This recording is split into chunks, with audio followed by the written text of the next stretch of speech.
اعوذ باللہ من الشیطان الرجیم بسم اللہ الرحمن الرحیم الحمد للہ رب العالمین والصلاة والسلام علی سید الانبیاء والمرسلین وخاتم النبیین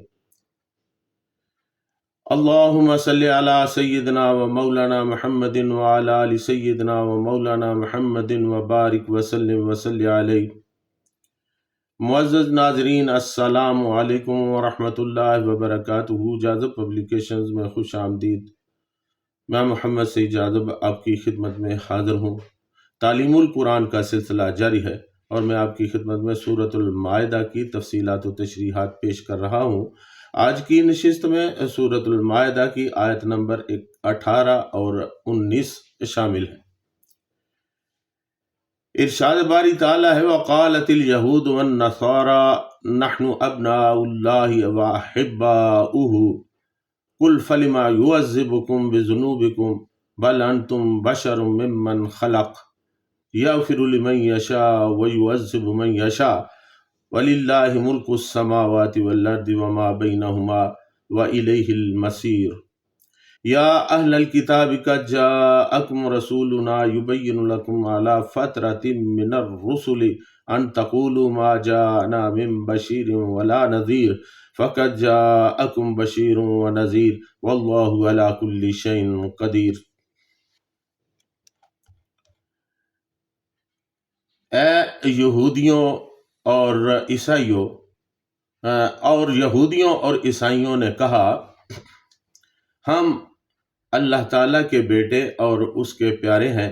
اے حبیب صلی اللہ علیہ وسلم، آپ ان سے فرما دیجئے، اگر ایسا ہے تو پھر وہ تمہیں تمہارے گناہوں پر عذاب کیوں دیتا ہے، بلکہ تم بھی اس کی مخلوق میں سے عام آدمی ہو۔ وہ جسے چاہتا ہے بخش دیتا ہے اور جسے چاہتا ہے سزا دیتا ہے، اور آسمانوں اور زمین اور جو کچھ اس کے درمیان ہے سب کی سلطنت اللہ ہی کے لیے ہے اور اسی کی طرف لوٹ کے جانا ہے۔ اے اہل کتاب، تمہارے پاس ہمارے رسول تشریف لائے ہیں، اور وہ رسولوں کی تشریف آوری کے بند ہو جانے کے ایک عرصہ بعد تمہارے پاس تم پر ہمارے احکام ظاہر فرما رہے ہیں، تاکہ یہ نہ کہو کہ ہمارے پاس تو کوئی خوشخبری دینے والا اور عذاب سے ڈرانے والا آیا ہی نہیں۔ تو بے شک تمہارے پاس خوشخبری دینے والا اور عذاب سے ڈرانے والا تشریف لا چکا ہے، اور اللہ تعالی ہر چیز پر قادر ہے۔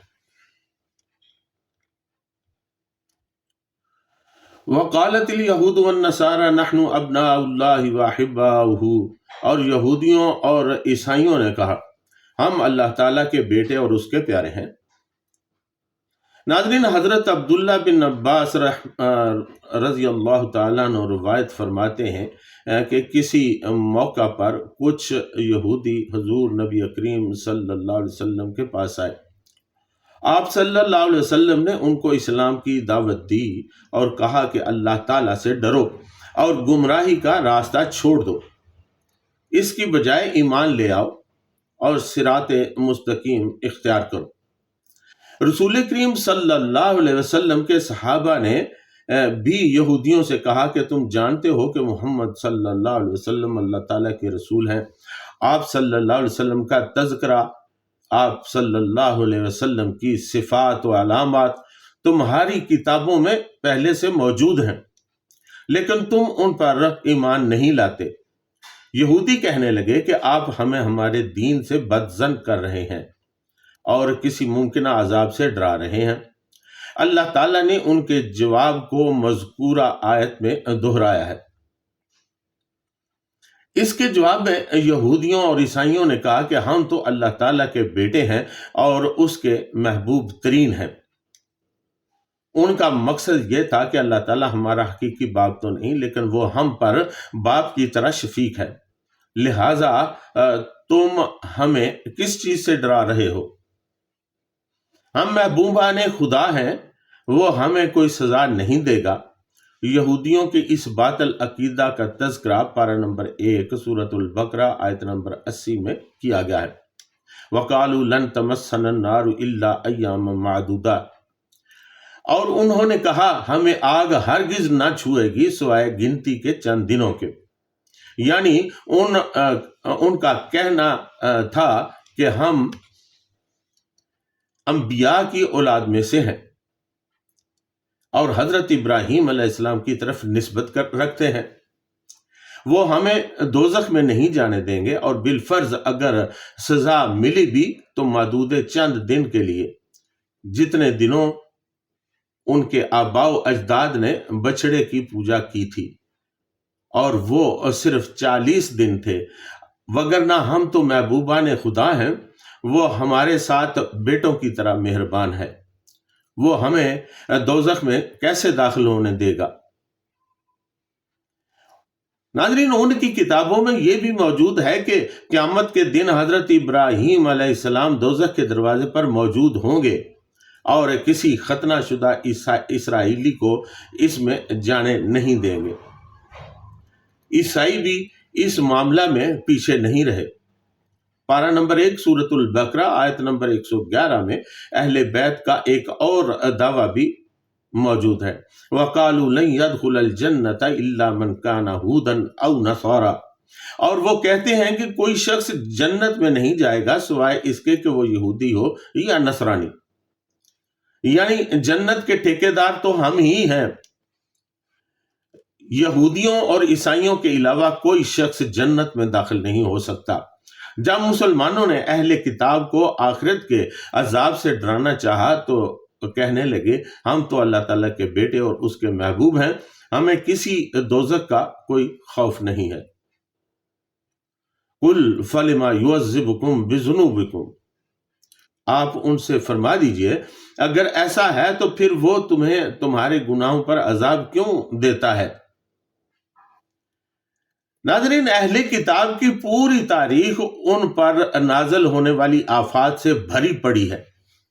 انہیں طرح طرح کی سزائیں دی گئیں. بنی اسرائیل کو بچڑا پوجنے کے نتیجہ میں قتل کر دینے کی سزا دی گئی. بنی اسرائیل کو سزا کے طور پر ایک لمبے عرصہ تک صحرا کی خاک چھاننا پڑی، جہاں ان کے سر پر سایہ تک نہیں تھا. ہفتہ کے دن کی نافرمانی کرنے کے چکر میں انہیں سزا کے طور پر بندر تک بنا دیا گیا. کبھی ان پر بخت نصر کو مسلط کر دیا گیا، کبھی غلام بنایا گیا. یہاں آیت کے پس منظر میں کچھ ایسی ہی سزاؤں کا ذکر ہے کہ اگر تم اللہ تعالیٰ کے اتنے ہی لاڈلے ہو تو پھر اللہ تعالیٰ نے تم پر وقتاً فوقتاً عذاب کیوں مسلط کیے. اللہ تعالیٰ نے تمہیں لاڈلا ضرور بنایا تھا، بلکہ اس نے تمہیں دوسری قوموں کا امام بھی بنا دیا تھا، لیکن مسلسل نافرمانیوں کے باعث تم پر عذاب مسلط ہوتا رہا، اور اللہ تعالیٰ نے تمہاری جگہ کسی اور قوم کی امامت عطا کر دی، کسی اور قوم کو امامت عطا کر دی. اس کے لیے یہ کام کچھ مشکل نہیں تھا. حقیقت یہ ہے کہ تم بھی دوسروں کی طرح عام بشر یعنی انسان ہو. بل انتم بشر ممن خلق یغفر لمن یشاء ویعذب من یشاء، بلکہ تم بھی اس کی مخلوق میں سے عام آدمی ہو. وہ جسے چاہتا ہے بخش دیتا ہے اور جسے چاہتا ہے سزا دیتا ہے. دیگر انسانوں کی طرح تم بھی عام انسان ہو، تمہیں کوئی خصوصیت حاصل نہیں ہے، اور اللہ تعالیٰ کا قانون ہے کہ وہ جسے چاہتا ہے بخش دیتا ہے اور جسے چاہتا ہے عذاب میں مبتلا کر دیتا ہے. کسی انسان کو کسی طرح کی مہلت اور رعایت صرف اس کے نیک اعمال کی وجہ سے ہی مل سکتی ہے، لیکن وہ رب کائنات کسی گستاخی، بے ادبی، بدعقیدگی، بدعمالی کو معاف نہیں کرتا. وہ ہر اس شخص کو سزا دیتا ہے جو ظالم، مشرک، منافق یا فاسد ہو، جو انبیاء اور اس کی شرائع سے انکار کرے گا وہ اللہ تعالیٰ کے عذاب سے نہیں بچ سکتا. وَلِلَّهِ مُلْكُ السَّمَاوَاتِ وَالْأَرْضِ وَمَا بَيْنَهُمَا وَإِلَيْهِ الْمَصِيرُ، اور آسمانوں اور زمین اور جو کچھ اس کے درمیان میں ہے سب کی سلطنت اللہ ہی کے لیے ہے اور اسی کی طرف لوٹ کے جانا ہے۔ ناظرین، تمام کائناتوں کا مالک اللہ تعالیٰ ہی ہے۔ کائناتوں کے طول و عرض میں، آسمان اور زمین کے درمیان جو کچھ بھی ہے سب اسی کی تخلیق ہے، اور وہ بلا شرکت غیر ان سب مخلوقات کا مالک ہے۔ یہی وجہ ہے کہ ہر چیز نے اسی کی طرف لوٹ کر جانا ہے۔ جس طرح اس نے سب کچھ پیدا کیا ہے اسی طرح وہ واپس بلا لے گا۔ علم و حکمت کا پیدا کرنے والا بھی وہی ہے، اس کی مشیت اور ارادے میں کوئی مزاحم نہیں ہو سکتا، اور جب وہ گرفت کر لے گا تو کوئی چھڑا نہیں سکتا۔ وَهُوَ يُجِيرُ وَلَا يُجَارُ، وہ دوسروں کو پناہ دیتا ہے لیکن اس کے مقابلہ میں کوئی دوسری ہستی پناہ نہیں دے سکتی۔ یہاں سے لوٹ جانے کے بعد دوسری زندگی کا وہی مالک ہے۔ جس طرح پہلی زندگی میں اس نے تمہیں پناہ دی ہے تو دوسری زندگی میں بھی وہی پناہ دے گا، اور اگر پہلی زندگی میں اس نے تمہیں پناہ نہیں دی تو لوٹ جانے کے بعد دوسری زندگی میں بھی وہ پناہ نہیں دے گا۔ ایک مسلسل عذاب تمہارا منتظر ہوگا، لہذا محبت کے جھوٹے دعوے اور باپ بیٹے کا رشتہ جتلانے سے تمہیں کوئی مہلت نہیں ملے گی، ہوگا وہی جو اللہ تعالی چاہے گا۔ یا اہل الکتاب قد جاءکم رسولنا یبین لکم علی فترۃ من الرسل، اے اہل کتاب، تمہارے پاس ہمارے رسول تشریف لائے ہیں اور وہ رسولوں کی تشریف آوری کے بند ہو جانے کے ایک عرصہ بعد تم پر ہمارے احکام ظاہر فرما رہے ہیں۔ ناظرین، حضرت پیر کرم شاہ صاحب رحمۃ اللہ علیہ اپنی تفسیر ضیاء القرآن میں لکھتے ہیں کہ جب کوئی چیز چلتے چلتے رک جائے تو اسے فطر الشیء کہتے ہیں، اور اگر کوئی کام پہلے بڑی سرگرمی سے ہو رہا ہو اور پھر وہ بند ہو جائے تو اس کے لیے بھی فترہ کا لفظ استعمال ہوتا ہے۔ دو نبیوں کے درمیانی زمانے کو فترتن کہا جاتا ہے اور یہاں یہی مراد ہے۔ حضور سرور کائنات صلی اللہ علیہ وسلم کا ظہور قدسی 570 عیسوی اور اعلان نبوت 610 عیسوی میں ہوا۔ گویا حضور صلی اللہ علیہ وسلم کی تشریف آوری اور حضرت عیسیٰ علیہ السلام کا درمیانی عرصہ 600 سال کے قریب ہوا۔ ناظرین، مولانا صوفی عبد الحمید سواتی رحمۃ اللہ علیہ اپنی تفسیر معالم العرفان میں لکھتے ہیں کہ رسول آخر الزمان صلی اللہ علیہ وسلم ایسے وقت میں آئے کہ اس سے پہلے عرصہ تک کوئی نبی نہیں آیا۔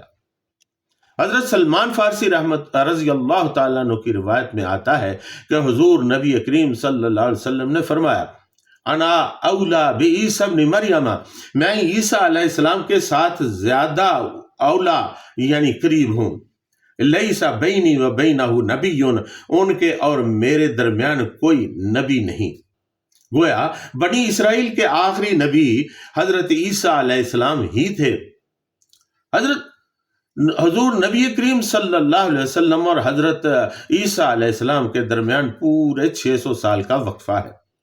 البتہ عربوں میں رسول کی بعثت کو 1000 سال سے بھی زیادہ عرصہ گزر چکا تھا، کیونکہ اس سرزمین کے گزشتہ نبی حضرت اسماعیل علیہ السلام ہی تھے۔ اس دوران دوسری اقوام میں تو انبیاء علیہم السلام مبعوث ہوتے رہے، مگر عرب ایک طویل عرصہ تک محروم رہے، لہٰذا اتنی لمبی مدت یہ رسول کے چرچے سے ناواقف رہے۔ حضرت اسماعیل علیہ السلام کے بعد 15 یا 1600 سال تک عرب لوگ آپ علیہ السلام کے دین پر ہی قائم رہے، اور یقیناً عرب کے باشندے اس آخری نبی کے انتظار میں رہے جس کی بشارتیں انہیں پہلے انبیاء علیہ السلام کی کتابوں میں ملتی رہیں۔ ان تقولوا ما جاءنا من بشیر ولا نذیر، تاکہ یہ نہ کہو کہ ہمارے پاس تو کوئی خوشخبری دینے والا اور عذاب سے ڈرانے والا آیا ہی نہیں۔ ناظرین، رسولوں کے اس طویل عرصہ کے بعد تمہارے پاس ہمارا وہ رسول آیا ہے جس کا تمہیں انتظار تھا، جو تمہیں تمام احکام کھول کھول کر بیان کرتا ہے۔ وہ بعض احکام کو ایک مصلحت کے تحت تفصیل سے بیان کرتا ہے اور بعض سے درگزر کرتا ہے۔ اب اگر اس کی اطاعت نہ کرو اور اس پر ایمان لا کر اپنی نجات کا سامان نہ کرو تو تمہاری مرضی ہے۔ کل تمہارا یہ عذر نہ سنا جائے گا کہ اے رب، ہم کیا کرتے، ہمیں تو راہ دکھانے والا کوئی آیا ہی نہیں۔ اس لیے فرمایا فَقَدْ جَاءَكُمْ بَشِيرٌ وَنَذِيرٌ، تمہارے پاس خوشخبری دینے والا اور عذاب سے ڈرانے والا آ گیا ہے۔ اللہ تعالیٰ کا یہ آخری رسول اللہ تعالیٰ کی رحمت کی خوشخبری سناتا ہے اور تمہارے برے انجام سے ڈراتا ہے۔ سورۃ النساء کی آیت نمبر 165 میں ارشاد باری تعالیٰ ہے لِأَلَّا يَكُونَ لِلنَّاسِ عَلَى اللَّهِ حُجَّةً بَعْدَ الرُّسُلِ، تاکہ لوگوں کے لیے اللہ تعالیٰ پر کوئی حجت باقی نہ رہے اور وہ رسولوں کے بھیجے جانے کے بعد قیامت کے دن کوئی عذر نہ پیش کر سکے۔ ناظرین، امام بیضاوی رحمۃ اللہ علیہ فرماتے ہیں کہ اللہ تعالیٰ نے انسانوں کی ہدایت کے لیے تمام سامان مہیا کر دیے ہیں۔ اس نے انسانوں کو حواس خمسہ عطا کیے، عقل و شعور دیا تاکہ دیکھ کر اور سمجھ کر اچھے برے میں تمیز کر سکیں۔ پھر اس نے رسول مبعوث کیے، ان کے نائب آتے رہے، اللہ تعالیٰ کی طرف سے کتابیں آتی رہیں، قدرت کی تمام نشانیاں پھیلا دی گئیں۔ اس طرح ظاہری اور باطنی ہدایت کے تمام راستے کھول دیے گئے۔ یہ سب اس لیے ہوا تاکہ کسی کو کلام کی گنجائش باقی نہ رہے، کسی کو اعتراض کا موقع نہ ملے۔ اس کے باوجود اگر کوئی ہدایت کا راستہ اختیار نہیں کرتا تو پھر وہ گمراہی کا خود ذمہ دار ہے۔ واللہ علی کل شیء قدیر، اور اللہ تعالیٰ ہر چیز پر قادر ہے، یعنی اس اتمام حجت کے بعد وہ جب چاہے گا پکڑ لے گا اور پھر اس کا کوئی مددگار نہیں ہوگا۔ ناظرین، اللہ تعالیٰ کا انتباہ کس قدر سخت ہے۔ یہ صرف اہل کتاب کے لیے کلام نہیں بلکہ ہم مسلمانوں کے لیے بھی سوچ بچار کا موقع ہے۔ یہ کلام، یہ آیات ہم پہ بھی منطبق ہوتی ہیں۔